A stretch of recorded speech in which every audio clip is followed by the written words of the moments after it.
This is the Behavioral Observations Podcast with Matt Sikoria, session number 17.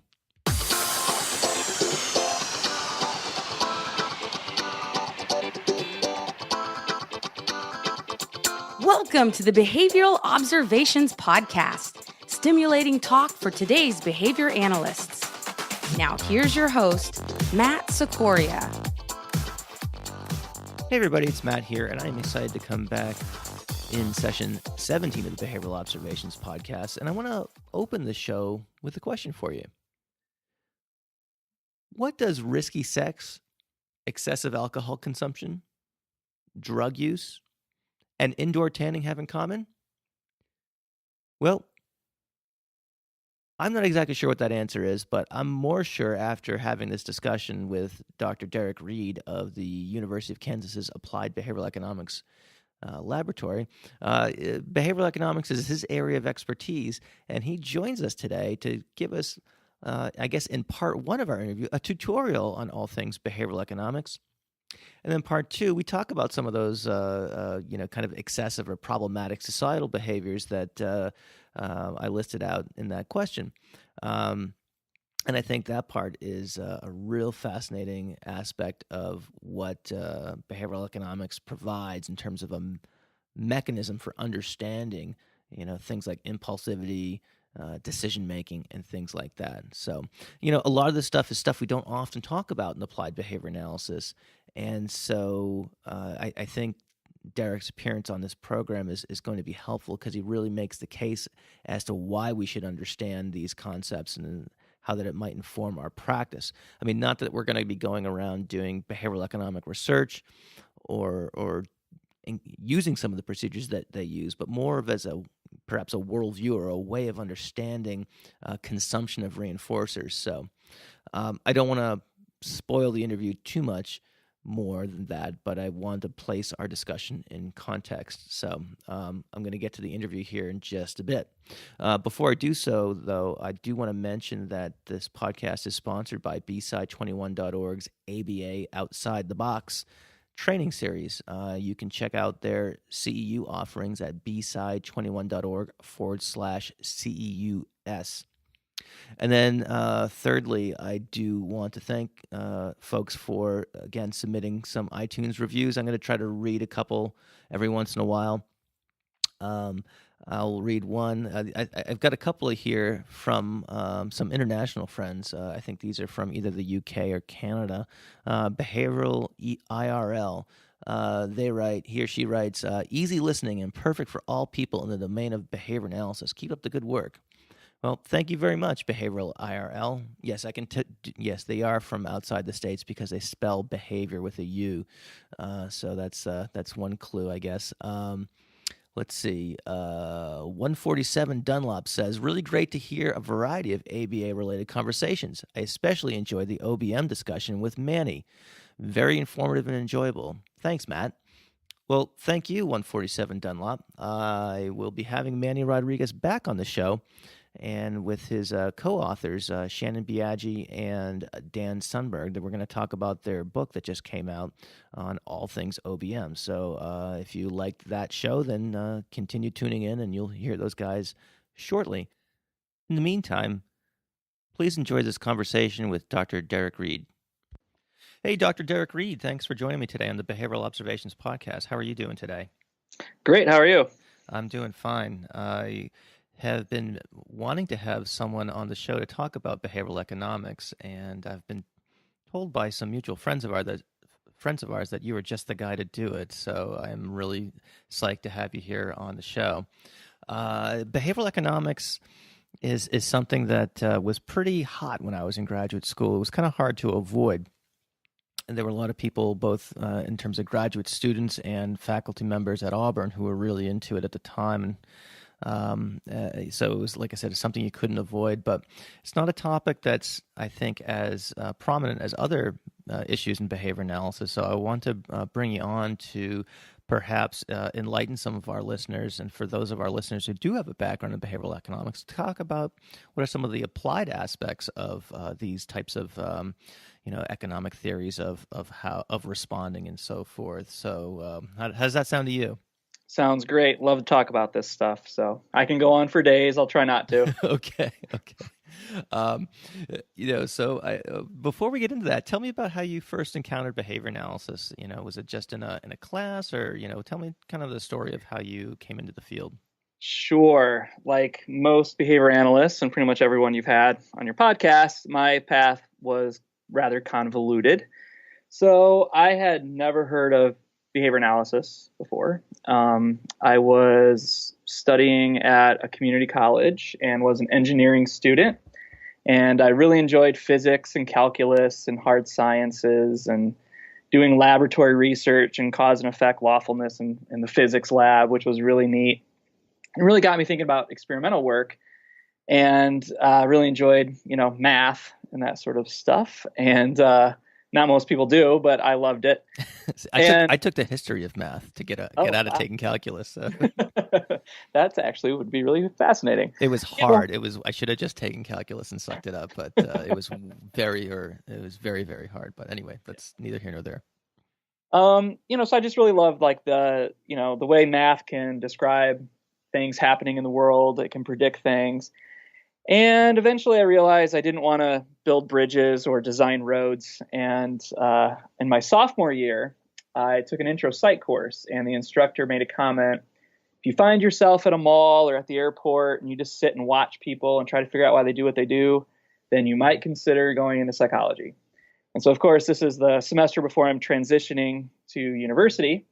And I decided to change my major and went to Illinois State University my junior year, and realized really quickly that I have to get a graduate degree in psychology if I want to have a job. Absolutely.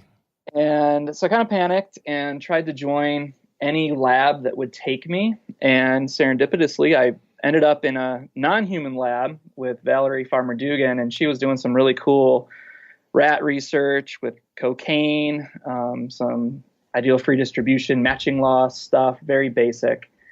I ended up in Tom Critchfield's human operant lab the same semester, and we were studying choice and decision-making, delay discounting, matching law with humans. And I also ended up being a behavior therapist in an autism clinic. And again, I had never heard of behavior analysis and found myself basically doing the entire continuum of behavior analysis my first semester in psychology. Wow. And so it just turned me on, and it just made sense. And the rest of psychology, learning all these theories and explanations for why people do what they do, but always going back to this very simple, parsimonious behavior analytic approach made a lot of sense. And I remember Tom Critchfield taking me aside one day and saying, hey, you mentioned you were an engineering student before. There's this whole area of behavior analysis called the quantitative analysis of behavior. Oh, boy.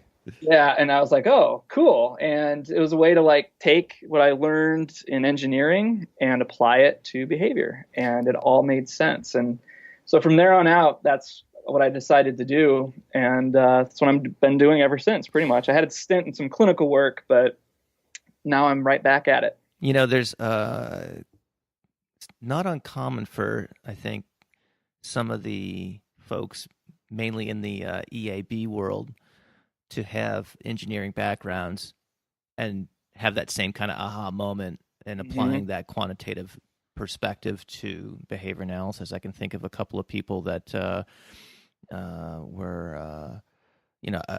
were professors at Auburn, and also as an undergraduate at the University of New Hampshire. A couple of the folks I studied under there, were. So it's more than just an anecdote. I think. I think there is some. I think if you hang around Squab, there's probably guys like Randy Grace, Tony Nevin, Chris Newland, all those guys. Jack Marr, I think, if I may be mistaken about that, but a lot of those guys were engineering majors and somehow found their way into behavior analysis. So I was thinking that whenever I hear someone have that background, it always reminds me of that. So Tom's the one who kind of turns you on to all this. Yep, absolutely. He's a great guy, great mentor, great behavior analyst. I took some courses from him, and got a chance to hang out with him a lot before he went. He was at Auburn before he went up to Illinois. So so I could see he can get you pretty psyched up about stuff. So it's certainly an attribute of his. So cool. So where'd you end up doing your graduate work? I went to Syracuse University and studied school psychology. At the time, I really wanted to do the quantitative stuff, but I also wanted to address issues of societal importance and be an applied behavior analyst. And back when I was looking at graduate programs, Brian Martens at Syracuse was doing some matching law research in the classroom. And so it was really the only place I could find that had a pretty rigorous applied element, but also was interested in translational quantitative analysis. So I ended up there and spent a few years at Syracuse, did my master's degree on the matching law. My PhD was on delay discounting with children. And everything we were doing was basically applying it to classroom behavior and academic related behavior. So it's kind of neat translating what we were learning in school psychology to kind of these basic, EAB sort of phenomena. And so that is where I, basically took the coursework to become a board certified behavior analyst. And so I basically, my background's been all over the place, which has been fun. But I don't do anything related to school psychology anymore, which is kind of odd. And so people look at my CV and like, wow, you've don't know who you are. So yeah. Well, they know you're productive because you're a young man and your CV is about the size of the Concord, New Hampshire phone book. So at the very least, they know you're not a slacker. So you're at the University of Kansas right now. Correct. Yep. All right. Cool. And how long have you been there? Been here since fall 2010, and fortunately, there was a position open for a developmentally oriented behavior analyst. So my wife and I were both in clinical work at the time, and thought, wow, an opportunity to work at KU. We got to try this because we were both doing clinical work in developmental psychology, and we both applied to compete with each other. And so it was kind of rough. That is, that's odd. That must have made for some, interesting dinners or something. And contingency planning. What are we going to do if one person gets the job? And fortunately, big loss to KU, but Greg Madden left and went to Utah that same year. And so it opened up a second position. And I am doing basically a more human-oriented version of his line of research. And so that created a new position, and we were able to both get scooped up. And just to kind of fill in the blanks for some of the listeners, Greg Madden is one of the names in behavioral economics, right? Absolutely, yes. Yeah. Okay, all right. So just so that's just to kind of point out the perhaps the natural opening, if you will, for your work. So, cool.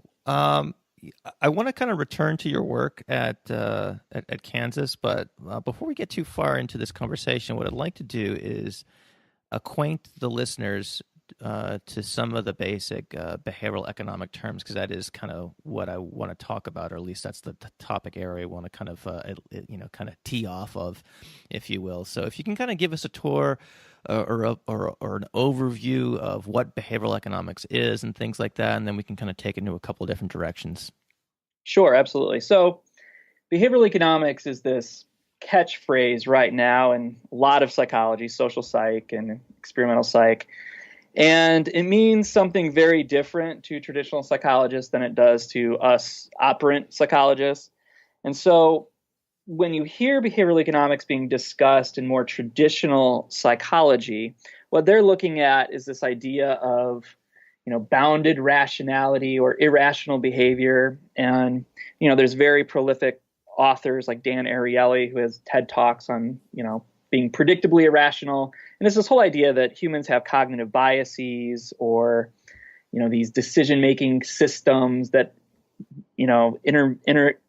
interact with the environment and cause us to do strange things. Well, the general premise and where I think we might have some overlap is that there are environmental influences that cause you to deviate from what you'd expect. And so, for instance, if we think about the value of $1, if we think about it being delayed over time, you would think that if we were completely rational human beings, number one, it wouldn't ever get devalued. It would retain its value. Number two, if it does become devalued over time. It would happen in a linear sort of function, but that's not what happens at all. And we'll talk about delay discounting in a bit, but we find that humans don't behave like they're human calculators. Rather, we have very complex reinforcement histories, and our biology interacts with our decisions. And so we do engage in irrational behavior. But the difference is, when we're talking about behavior analytic approaches to behavioral economics, we're not looking at these kind of mysterious cognitive biases or these sort of latent decision-making systems. All we're looking at is the way the environment is structured and how these constraints on reinforcement will change the way we access our environment. And so when we talk about it in behavior analysis, what we're really studying is the effects of constraint on reinforcement. And you can manipulate different dimensions of reinforcement, so the quality of a reinforcer, the effort, the delay, the density at which that is being delivered. And we know that those can impact behavior. And so behavioral economics is all about modeling how that works so we can stack the deck to make sure our treatments are most efficacious. So, one place to start is the focus on what we call demand. And that's basically how organisms value certain commodities. And behavior analysts who do behavioral economics, we're not as focused on rate of behavior as we might typically see in the Journal of Applied Behavior Analysis in terms of a dependent variable. We're more interested in consumption of reinforcers. And there's many reasons for that. It's complex. It's beyond the scope of talking about it today. But the idea is, if we look at consumption of a reinforcer, we're better aligning with kind of traditional approaches to economics. So behavioral economics is where we take these ideas from microeconomics, so like the very simple principle of law and demand, and then apply it to what we know about human behavior. And so consumption of a reinforcer mimics the consumption of goods in an economic system. And so that's kind of a nice segue to make sure that we're studying the same sort of phenomena. And when we're looking at consumption of a reinforcer, what we're trying to figure out is how an organism, human or non-human, will defend its baseline consumption. The idea here is, if you provide an organism with a low effort, low cost reinforcer, how much of it will they take? And that kind of tells us our basic, the complex name would be the hedonic set value. Ooh, but the idea here is that. It's just like, your demand intensity. How much do you value this if you could have it for free? And so we can plot that, and then we can start layering on different constraints on a reward. And we can see how an organism defends its ability to access that reward. And so what we do is we start manipulating unit price. And so we can place a unit price sort of contingency on a behavior. And so unit price is basically your cost-benefit ratio of a reinforcer. So that would be like, if we're talking about, schedule of reinforcement terms, that would be how many responses per unit of reinforcer. Absolutely. Yep. And so all you're doing is taking, the requirement divided by the number of units that you're accessing. And so typically, if you're earning 1 unit, then unit price is simply the equivalent to the ratio requirement or the work requirement, the effort requirement that you're imposing. But sometimes things get more complicated where you might earn a couple tokens for doing 4 math problems. And so when you have a system like that, that unit price would be 4 math problems divided by 2 tokens. So then your unit price is 2. And the interesting thing about unit price is that we find that humans and non-humans both are relatively insensitive to, unit price when it's held constant.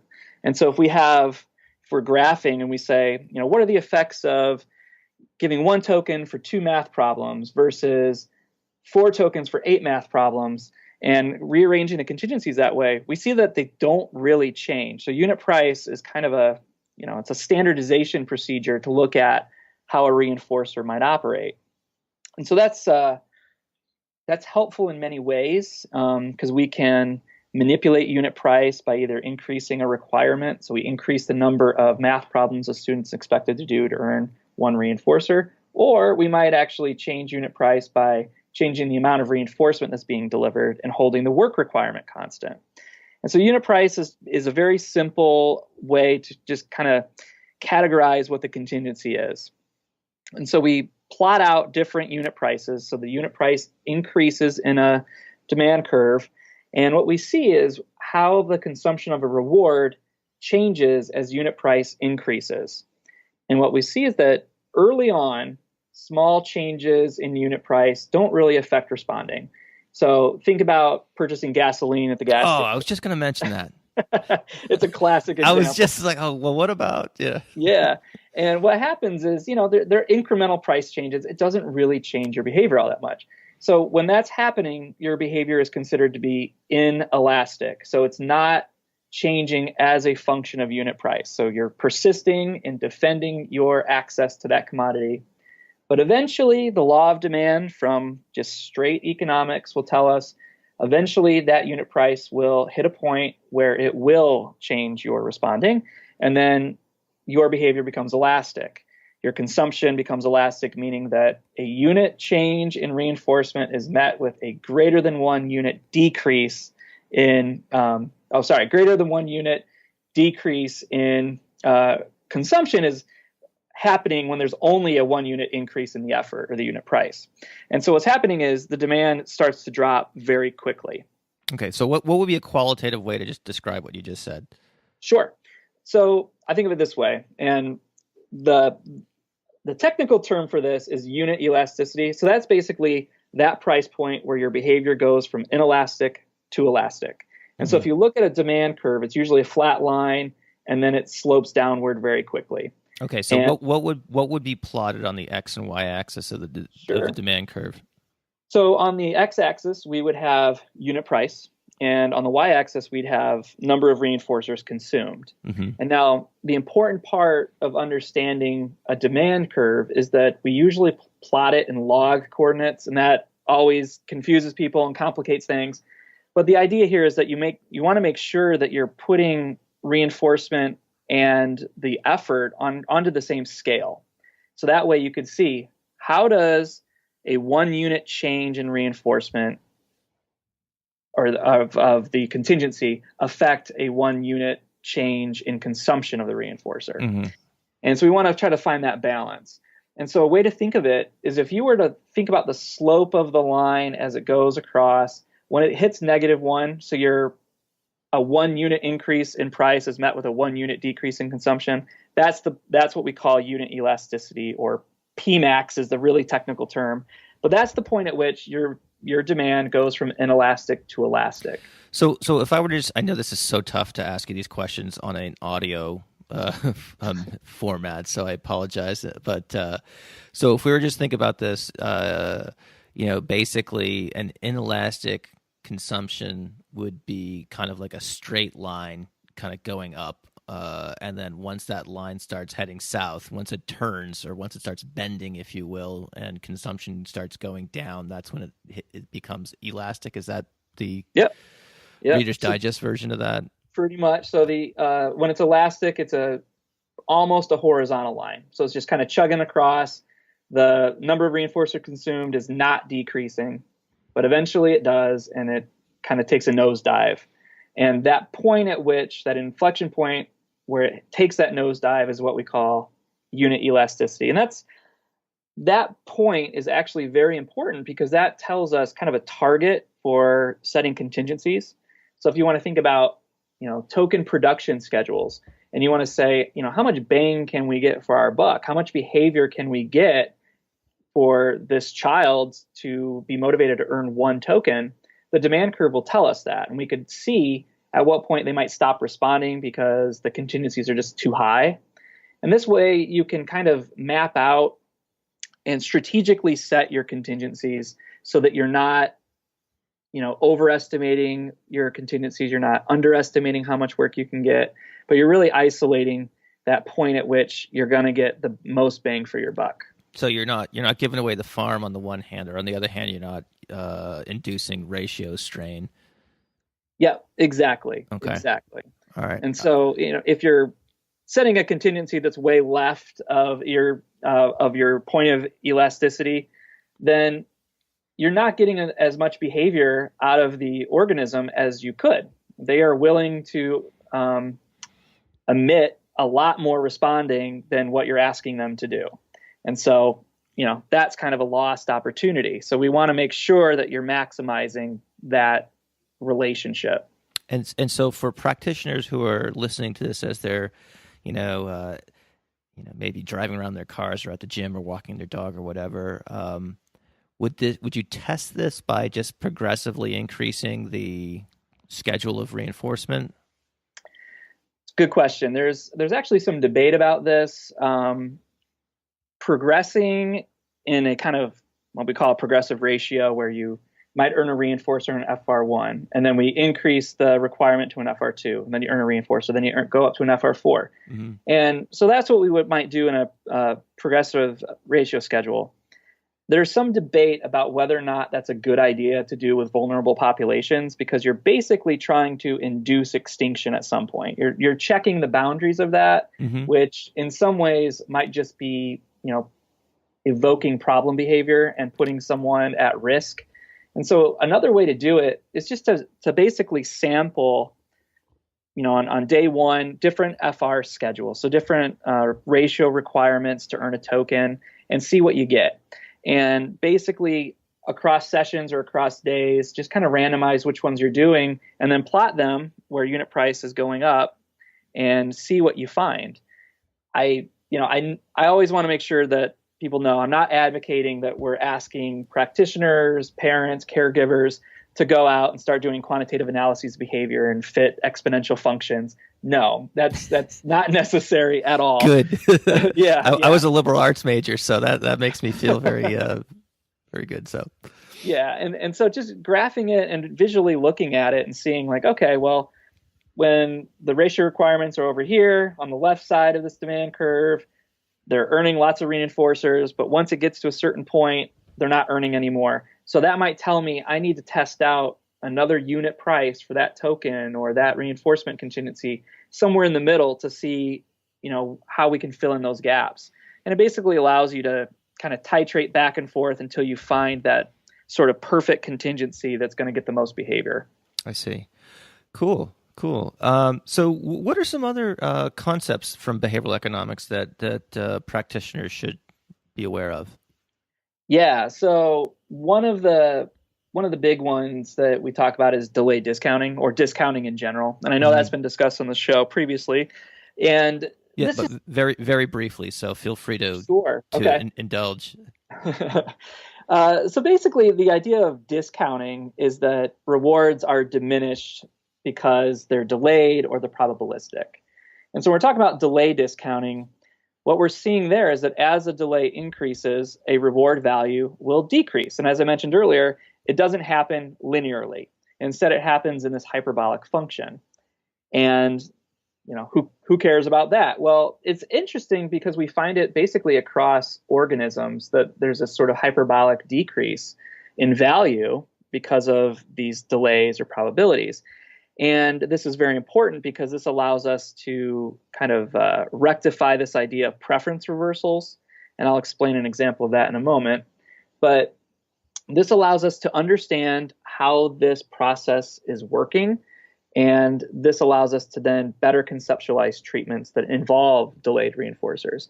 So this whole idea of a preference reversal, an example of this that's perhaps very timely, at least it is for me, because of all the candy I have sitting around, because of Halloween. So suppose someone's offering you one Reese's peanut butter cup today and two tomorrow. Like right now, if someone did that, I would take one and whatever. I don't want to wait for tomorrow. I'll just have one right now. However, if you were to ask me, would you take one peanut butter cup in 365 days or two in 366 days? I would say, well, it's 1 day difference. I'll take two. And so there's a switch in preference there. And the relative difference is the same. It's 1 day difference between one or two. But when you add that additional delay in front of it, you see that it basically switches your behavior. And this is because this hyperbolic way that we value things. And that's important to recognize because we can't assume that things like tokens are going to retain value when the token exchange might be delayed. And so for my dissertation at Syracuse in school psych, we did a classroom management procedure, and we looked at whether or not this classroom management procedure for being on task differed with children if the tokens were available at the end of the lesson or available just 24 hours later.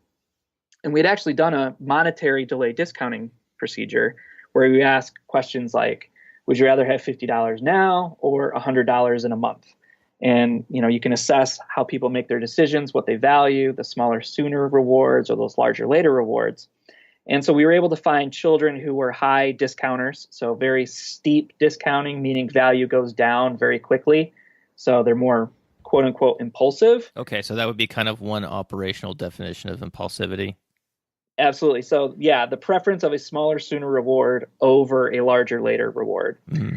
And then kind of the flip side of that, if we were to operationally define this personality construct of kind of being self-controlled, it's the idea that delayed rewards retain their values relatively well. And so if offered the choice between a smaller, sooner reward or a larger, later reward, people with more, quote unquote, self-control will choose that larger, later reward. Now, within an individual, is there any research that suggests that they discount different commodities differently, or is it a unitary type of way of interacting with reinforcers? In other words, if we're looking at candy versus alcohol versus whatever, I just this kind of just popped in my head, but I was just kind of is this a universal type of thing, or how does that work? Yeah, the research is really starting to come out about this topic of, is it a state or is it a trait? Is it commodity specific? And yeah, I guess the commodity specific thing is really what I'm like would money be different than candy versus I don't know, craft beer or sure. It seemed like a simple question, and people were finding that, certain reinforcers, primary reinforcers, were discounted more steeply. And so things like food, water, shelter, things like that are discounted steeply. So basically, people want to hoard that stuff right now. Mm-hmm. I don't want to wait for the future because perhaps from an evolutionary perspective, doing that was not a good idea. Yeah. As things that, aren't... they're still valuable, like money, for instance. That is discounted less steeply than, say, primary reinforcers. But someone who is discounting one steeply is likely to discount the other steeply as well. Maybe not as steeply as the primary reinforcer, but we see that discounting is kind of the phrase that we use. It's a trans-disease process. So if you're, very impulsive with money, we also can find that you are very impulsive when you're making decisions about delayed cigarettes or alcohol. And then that correlates with all sorts of other impulsive kind of face value behavior. So, people have found... I was going to mention our mutual friend Steve Lawyer's risky sex. Risky sex. Absolutely. He studied back up here, okay, and add some context, I guess. But but I mean, that's also a very interesting line of research that's coming out now, is this idea of risky sex. So waiting to get access to, say, a condom. And so Matt Johnson at Johns Hopkins is doing some research on this with people who also use drugs, and so might carry different diseases because they share needles, and finding that basically imposing any delay on a condom will result in someone saying, well, I just won't use one. And that's problematic. So understanding those delays are incredibly important. And so what we're finding, if you discount money steeply, then you're more likely to engage in these risky behaviors. And there's this laundry list that keeps growing that we all use in our PowerPoint presentations. Whether or not you engage in distracted driving, use SPF when you're on the beach, use a seatbelt, the list just goes on and on and on. And this delay discounting is like this holy grail of a predictor in identifying this behavioral pattern that is associated with pretty much everything bad that anyone's thought of to study. So it's pretty cool from a research perspective. I got to get my hands on that slide then. That sounds that's pretty, Yes. um, pretty cool. So we talked about some examples having to do with let's see, less than healthy behaviors, I guess. What about some everyday examples that kind of characterize these principles? We talked about gas. I know you've done some work with was it indoor tanning? Do I have that right? Yes. Can you talk a little bit about that? And Sure. and while you're at it, kind of describe your research program. Yeah, certainly. So my lab here at the University of Kansas, we're the Applied Behavioral Economics lab. And when I started here, KU is well known for its history in applied behavior analysis. There were lots of labs doing high quality work on problem behavior, child development. And I've always been interested in behavioral economics. That's why I wanted to come to KU and become an academic. And I realized there's kind of this niche area that no one's looking at, which is just everyday behavior. And behavioral economics is kind of most famous for what it's done in behavioral pharmacology and the addiction sciences, and kind of helping us understand not only why addictions might emerge, but also how you might treat them. And so I looked at this and I thought, well, we have lots of students at KU that engage in lots of dangerous behaviors that behavior analysts aren't studying. So we decided to look at things like environmental sustainability, distracted driving, indoor tanning is a big one. And that one is always kind of weird. So I'll kind of back up and explain why we're studying that. One of my students was doing a dissertation on discrimination and generalization gradients, and can humans identify shapes that are changing on a computer screen, and basic stimulus control stuff. And we happen to use moles as an example. So kind of just benign moles that most people have on a screen, but they would morph into melanoma. And it wasn't a research study on melanoma, but it was a research study on generalization gradients. And we didn't tell the participants that these were moles, but we were able to show some interesting effects. That's not the point of where I'm going, but that led us to discover this whole line of research on, tanning and how it's related to skin cancer. And I was kind of shocked to find in the literature these statistics. So the first time someone engages in indoor tanning before the age of 25, their relative risk of skin cancer goes up by 102%. Like that's incredible. And every additional trip to the tanning salon is another 2% increase. Mm-hmm. And we're finding that there are just these absurd rates of indoor tanning and diagnoses that are happening, and behavior analysts aren't studying it. Mm-hmm.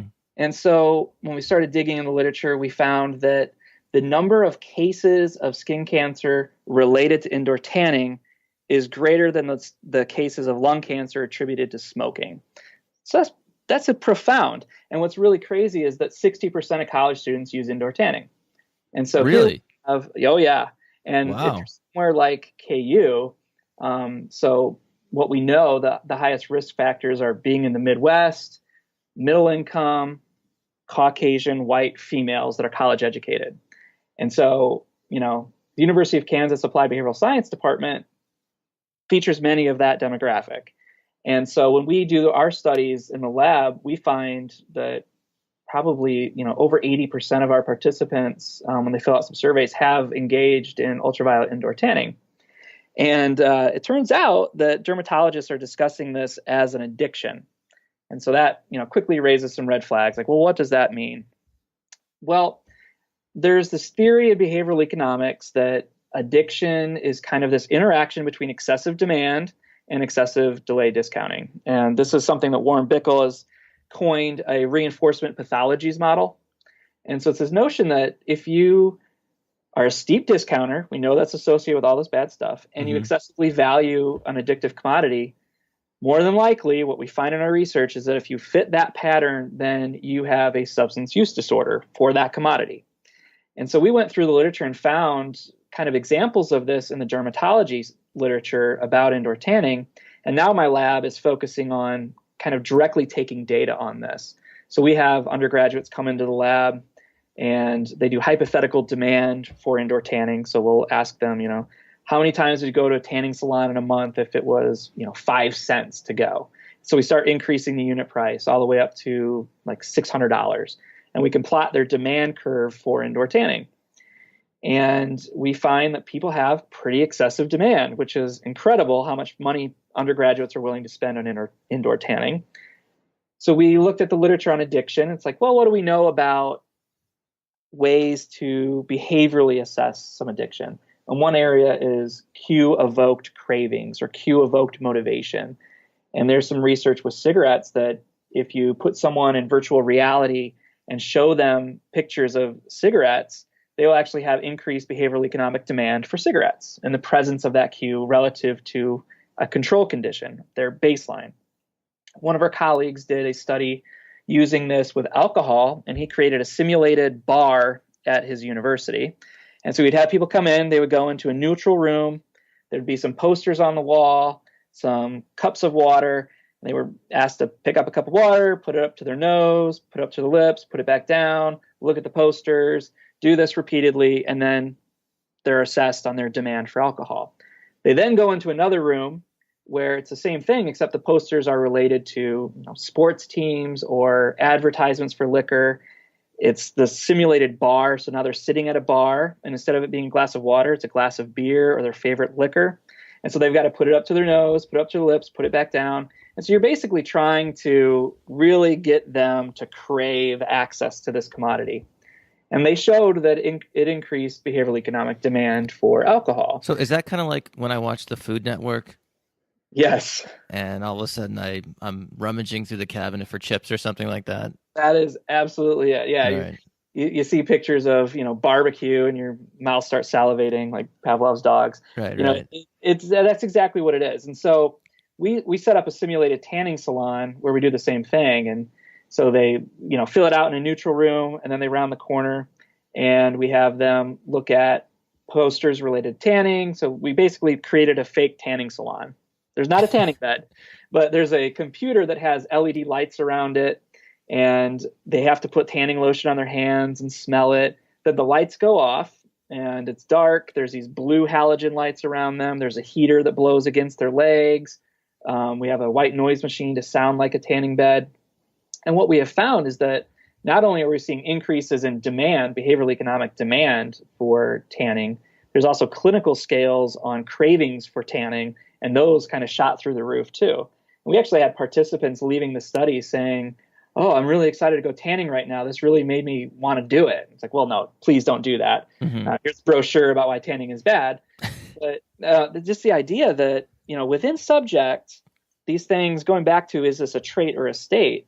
Within subject, we're seeing that simple access or seeing cues that have been conditioned in your environment to be related to the consumption of that commodity, just those cues alone will elevate cravings and behavioral economic demand. Okay, so I got a question. I got a question about the hypothetical piece of this. But before I get to that, is there a way to reverse that? To abolish those cravings? Is there, have you guys kind of reverse engineered that? Or is there anything in the literature that points to, all right, we can induce this heightened desire, if you will, to consume this commodity that is, perhaps not all that great. Can you do it in the other direction? Yeah. And so, one way to do that, that you might typically do with drugs would be to decrease the dose, but in the presence of the same cues until you're, titrating it all the way out. And so that therefore you've basically counter-conditioned it. With tanning, what we're thinking about doing is, kind of the same thing. There's these filters you can get that you can put on top of UV lamps, and it blocks the ultraviolet radiation that comes out. And so one thing that we're hoping to do in the future is to actually have people exposed to ultraviolet tanning, people who are already tanning. So there's some precedents for this and other research. And, introducing these filters and having them, access it and kind of wean them off. Some studies have shown that if you do it too quickly with indoor tanning, you actually get withdrawal effects. So people will get nauseous, jittery, they'll get headaches. So this kind of suggests that indoor tanning might be addictive in the sense that, you're seeing these withdrawal effects when you're kind of blocking the actual reinforcer, which people have identified as actual endorphins that are released when you're tanning. And so the other thing you can do is, maybe interject some of these cues in more benign situations and make them just kind of less correlated with only indoor tanning. And, one of the things I think is important, and there might be some connection, is this idea of, resurgence, and how do we prevent resurgence in behavior when you take a treated behavior and you're treating it outside the lab or in the lab outside the natural setting and putting them back into the environment where the natural cues are there that are associated with those contingencies, whether it's for problem behavior, self-injury, or even, alcohol use or tobacco use. We see that this resurgence thing could happen. And so I'm trying to find ways to conceptualize ways to treat indoor tanning from, a resurgence perspective. So there's be some interesting, connections there with EAB and basic research. Mm-hmm. So it's really fun for me because it's a face valid topic. Undergraduates are fascinated by studying this stuff. So it's a nice way to bring undergraduates into behavior analysis with something that, they're exposed to on an everyday basis, unfortunately. And they can kind of see these principles in action without having to expose them to having, heroin addicts come into the lab and they can do assessments on them. Rather, they're seeing their roommates come in and doing demand and stuff like that. So I see. It's pretty neat. Yeah, pretty cool. So let's talk about the hypothetical piece. Mm-hmm. To what extent are the hypothetical choices? How can they? Obviously, it sounds convenient because let's look at the monetary discounting piece. Mm-hmm. A, you don't have to pay out those funds, and B, you don't have the time to wait. Would you want $5,000 in a year, or a year and a month or something like that? You don't have the time nor the money to do that. But how confident is the literature in as it relates to these hypotheticals versus what is borne out in reality?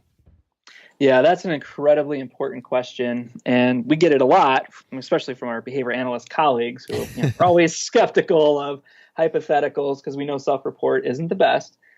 And there's some research in both alcohol and cigarette consumption where people will come into a lab, they do the hypothetical, and then they might actually then do another demand analysis where now they actually get a budget and they say, you're going to walk away today with $20.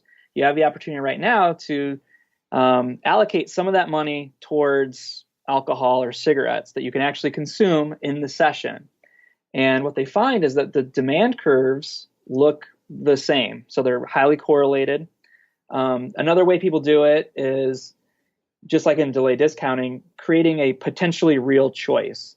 And so we would say, you're going to do this hypothetical procedure, but now we're going to randomly pick one of your choices and you're going to experience that purchase. So we're going to give you, again, $50 for being at the session today. But if you said you're going to spend 40 of it on cigarettes, then that's what you're going to experience. And so know that when you fill this hypothetical out, we're going to randomly pick one and then we're going to take it out of your budget. And what people have shown is that when you do procedures like that, they look identical within subject to when you have purely hypothetical.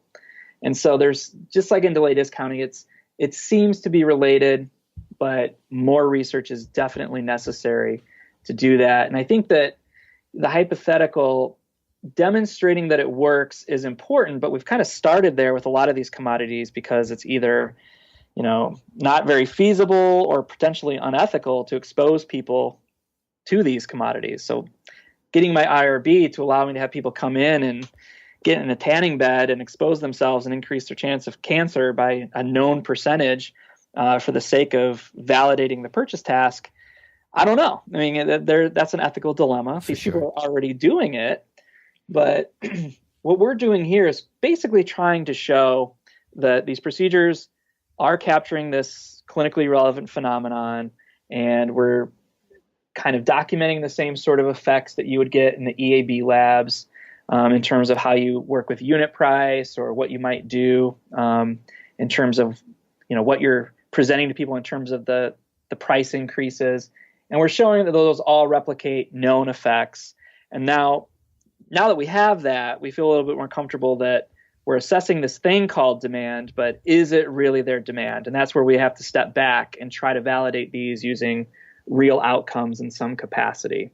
So the research is still out across the board. I think, delay discounting is a good example.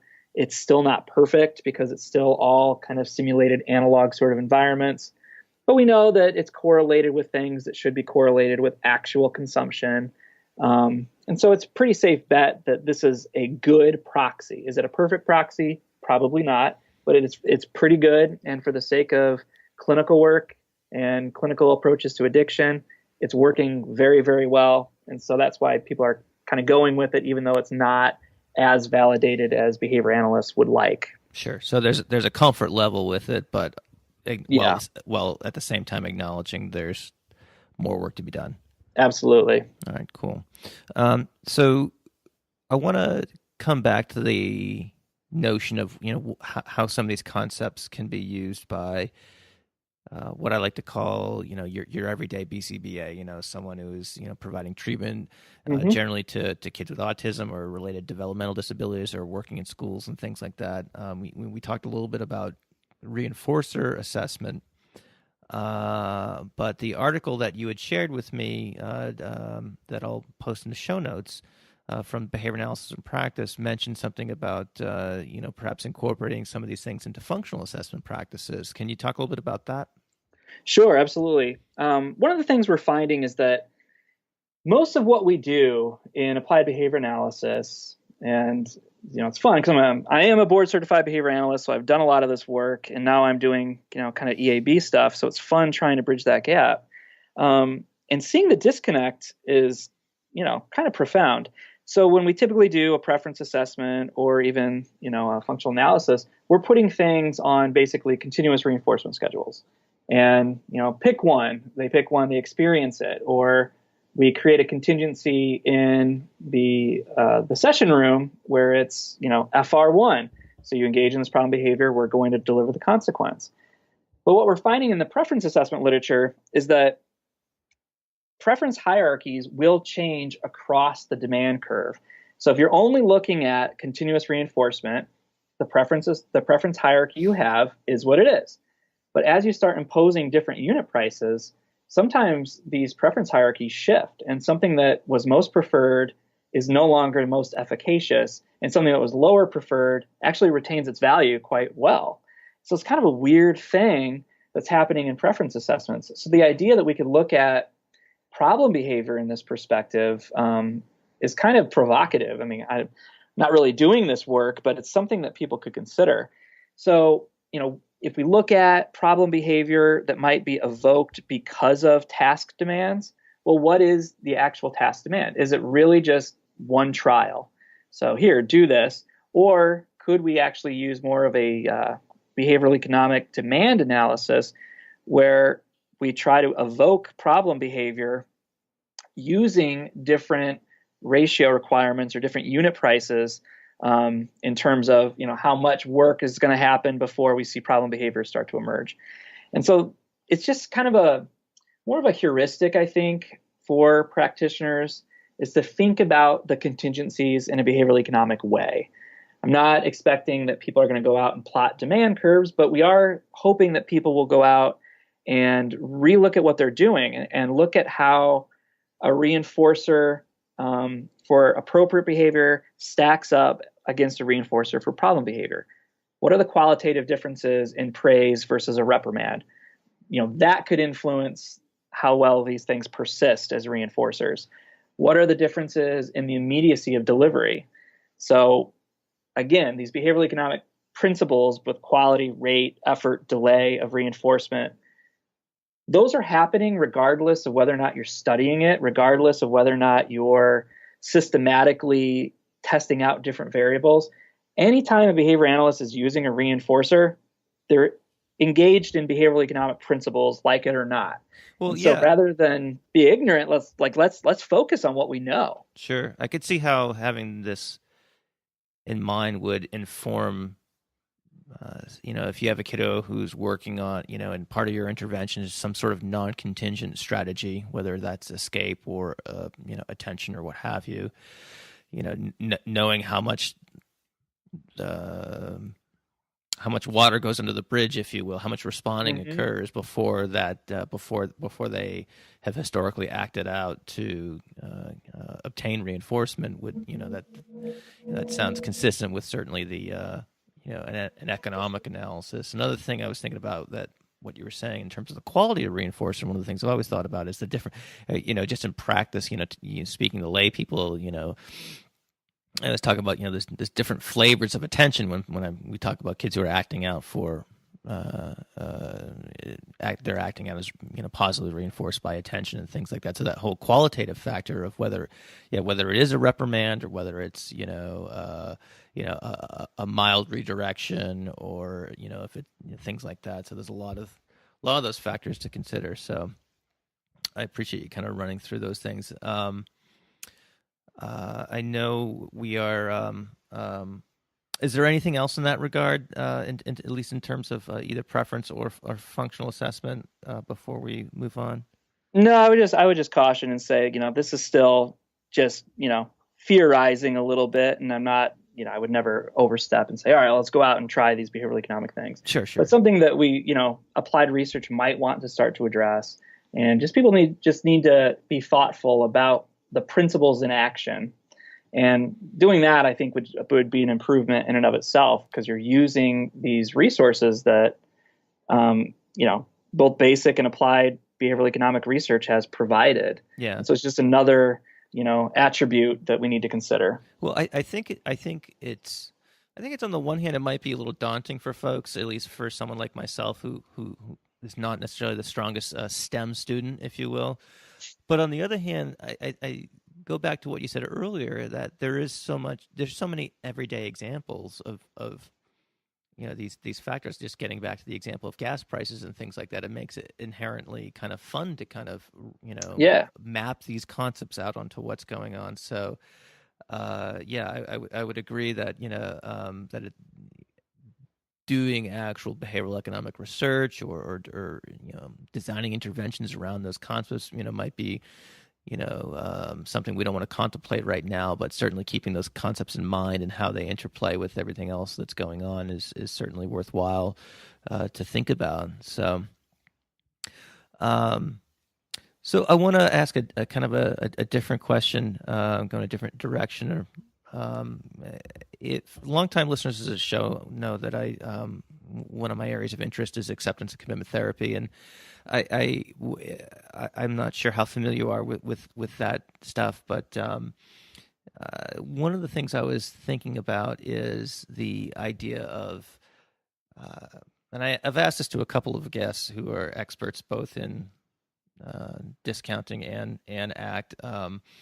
And one of the things I always wonder about is discounting related to the concept of psychological flexibility? In other words, you could think of, and people who haven't heard some of the previous episodes on ACT can go back and check that out, particularly session 6 with DJ Moran. But the idea that psychological flexibility, high levels of it is measured by various instruments is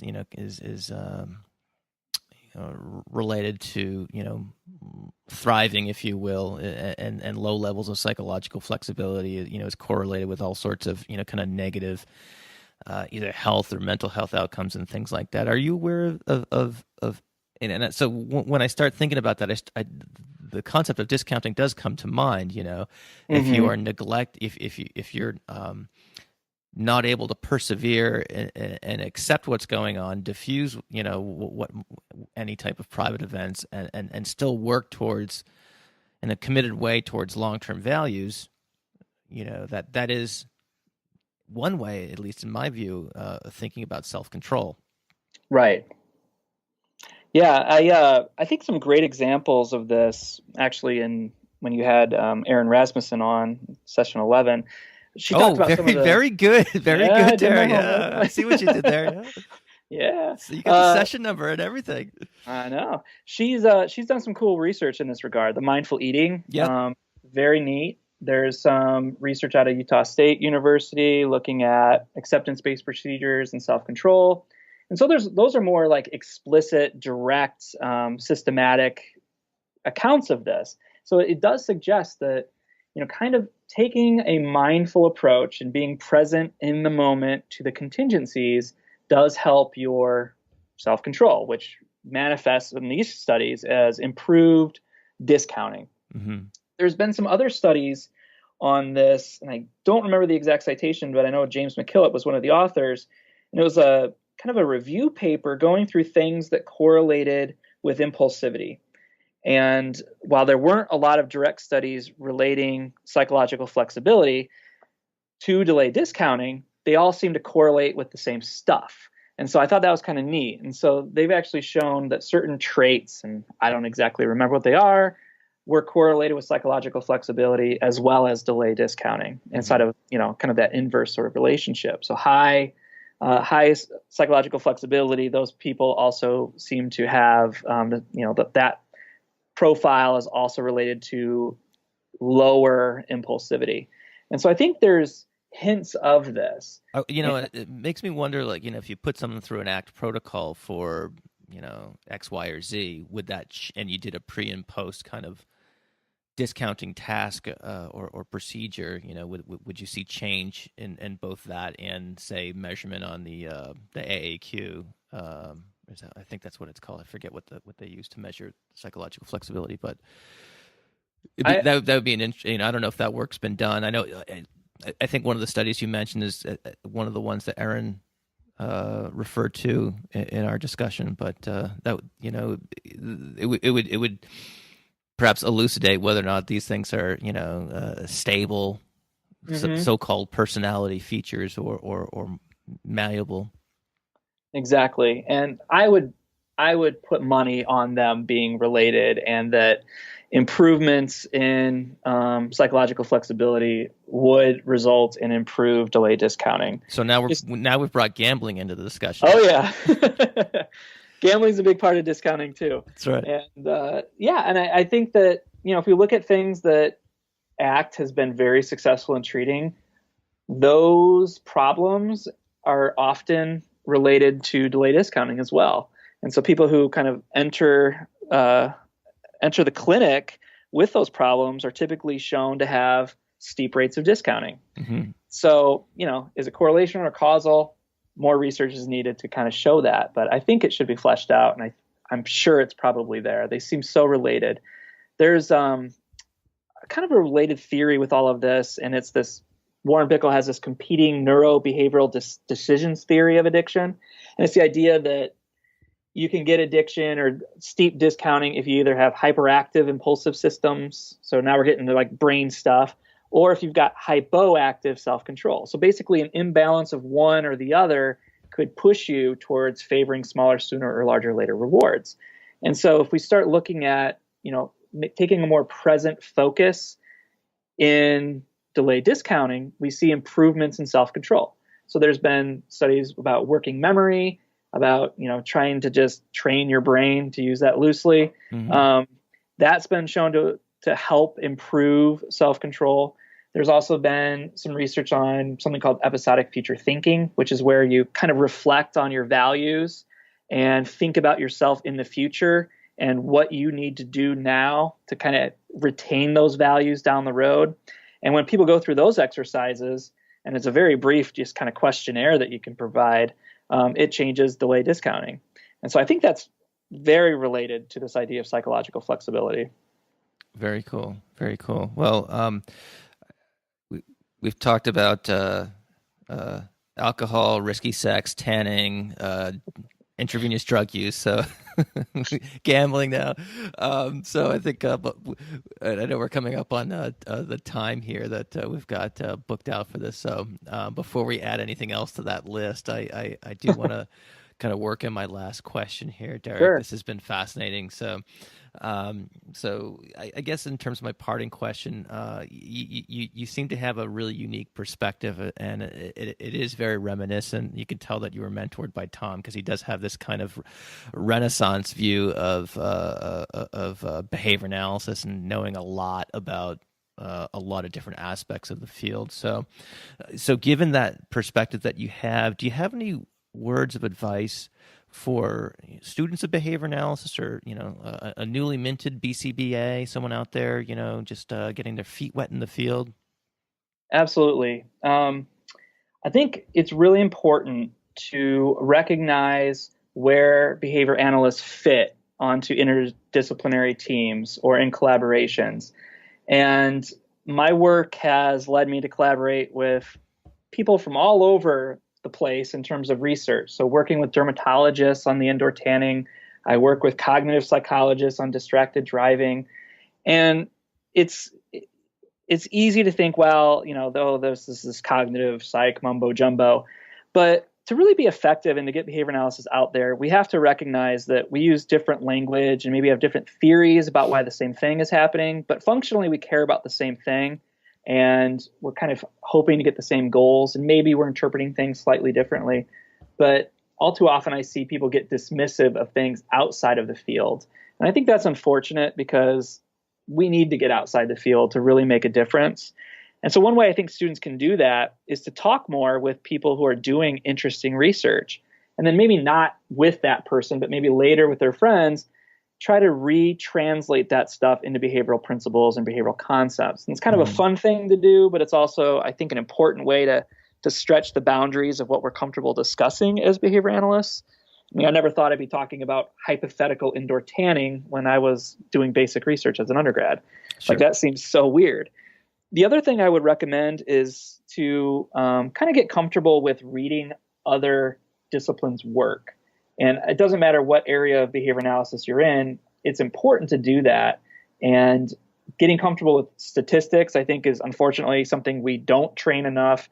And you don't need like a degree in statistics, but maybe an intro class would be helpful, or picking up a stats book, just being able to read information about how this other research is being evaluated. Because you don't want to just rely on their discussion section, because people are biased in what they're saying. But Sure. to be able to understand what those numbers mean, it will help you working, on a case, reading other people's case reports, and understanding what a Z-score is, or what an IQ score represents, or something like that. Yeah, that's good advice. That's very important. And I would hope, I'm highly involved with Society for the Quantitative Analyses of Behavior, and I'm a big fan. We offer resources available online for people who want to get more information about quantitative analysis and how it can relate to ABA. And so the Society for the Quantitative Analyses of Behavior, the website is sqab.org. And on that site, we have some links. We have a YouTube page, an iTunes account where you can pull up tutorial videos that show kind of the breadth of what quantitative analysis can offer. And this year at ABAI, for people who might be attending, we're actually doing some collaborative panel discussions with applied behavior analysts in the areas of obesity as well as resurgence. So we're getting quantitative basic people literally at the same panel discussion table with ABA people, and hoping to really kind of bring people together in this. And the SQUAB board right now, more than half of us have BCBAs. Really? Yeah. Oh, that's cool. And so, yeah, I think it's an interesting time where I think SQUAB is coming around and becoming much more interested in these large scale issues and trying to find ways to bridge the gap with ABA. We're seeing more and more ABA people attending our conference, and hopefully we'll see more of that in the future, because there's something there for everybody. Very cool. Very cool. Well, that's good advice. So I appreciate that. Derek, we'll have to have you on again, because I would know love to. this is going to generate a lot of questions, and so maybe we can do a follow-up Q&A episode or something like that. Or feel free to come back on whenever you have kind of new develop. I think just the kind of whole indoor tanning thing is definitely cool. So as results come in and you want to talk about that stuff, The door's always open. So, Dr. Derek Reed, thank you so much for joining me today. This has been a fun conversation. Thank you so much. Appreciate it. All right. Take care. Bye. Well, guys, I hope you enjoyed that interview as much as I did. There was some really thought-provoking stuff from Derek. You know, if you have other questions about this stuff, feel free to shoot me an email, matt@behavioralobservations.com. And like I mentioned at the end of the interview, perhaps we can have Derek back on the show for a question and answer, or to update us on more research from his lab, or anything else that's, I guess, strikes your interest, if you will. So again, feel free to send in feedback. Just me speaking for myself personally, this is a pretty fascinating topic. And again, I believe that Derek is in a very unique position, knowing a lot about a lot, if you will, in terms of the field of behavior analysis in general. So also, don't forget to check out squab.org. I believe that's squab without a U, unlike the bird, but I think that's SQAB.org, and I will put that in the show notes as well. Yes, sqab.org. I just double-checked that. Yeah, I'll put that in the show notes so you can check those out at behavioralobservations.com, and just look for session 17. And I think we'll kind of call this show a wrap. Thanks for listening to Behavioral Observations Podcast, and we'll see you in session 18. Have a good one, folks. Thank you for listening to the Behavioral Observations Podcast with Matt Sikoria. You can find Matt's notes on this episode at www.behavioralobservations.com. We also invite you to stay connected with us on Facebook at facebook.com/behavioral observations and on Twitter at Behavior Podcast.